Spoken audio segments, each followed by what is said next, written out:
siguro mo dyan, baby? Sleep well. Ay.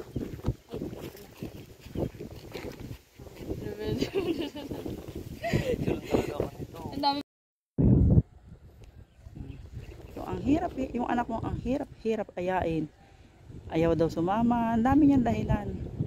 Pero pag naandito na kami, ang hirap ding ayain. Hindi mo. Diba?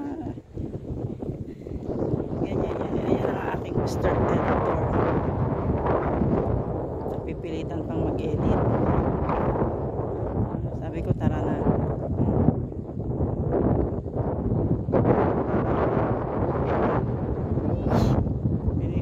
Pinilit kong mailabas doon sa bahay kasi wala, andun lang kami nakaupo, nakahiga, magka-gadgets.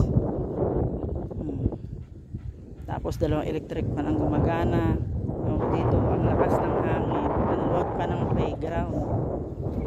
Diba? Tapos ganyan siyang ganyan. Diba? Hindi maaya. Hoy, tayo na! Bukas ihanda mo yung balikat mo ng kababato mo.